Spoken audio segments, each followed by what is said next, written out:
আমার মনে হয় সন্ধ্যার পর প্রত্যেকটা মানুষেরই ঘুরতে অনেক ভালো লাগে।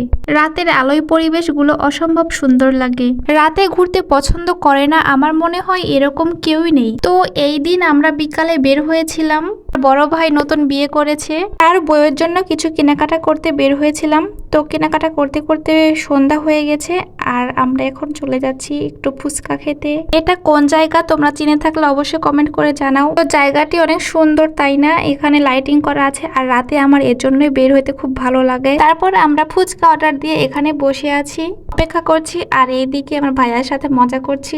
তার এই কাজ দেখে আমরা বলছি তুমি তো ওয়েটার হয়ে গেছো। সে আমাদের টেবিলটা মুছে দিচ্ছে, ওয়েটার কাজটা সেই করে দিচ্ছে।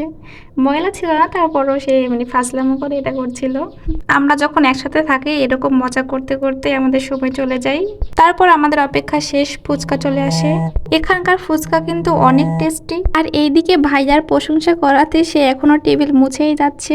ফুচকা খেতে কিন্তু সবাই পছন্দ করে, মেয়েরা তো পছন্দ করে, ছেলেরাও কিন্তু করে, কিন্তু তারা সেটা প্রকাশ করে না, শুধু মেয়েদের ওপরে চাপিয়ে দেয়। এমন ভাব করে মনে হয় তারা এই জিনিসটা একদমই অপছন্দ করে, কিন্তু সামনে পেলে একদম চেটেপুটে শেষ করে দেয়। দেখছো, একদম শেষ করে দিয়েছে খেয়ে। তারপর খাওয়া দাওয়া শেষ, আমরা এখন বাসায় যাওয়ার জন্য গাড়িতে উঠে পড়েছি। এখন আমরা সোজা বাসায় চলে যাব। তারপর মাঝ রাস্তায় এসে ভাইয়া আবার আমাদের দুজনকে 2টা ক্যাডবেরি কিনে দিচ্ছে। তো আমরা তো মহা খুশি, সেই খুশিতে আমরা একটু ঢং করতে শুরু করে দিচ্ছি। তো আমাদের ভিডিওটি এ পর্যন্তই। আমার ভিডিওটি তোমাদের কেমন লাগলো অবশ্যই কমেন্ট করে জানাবা। টাটা।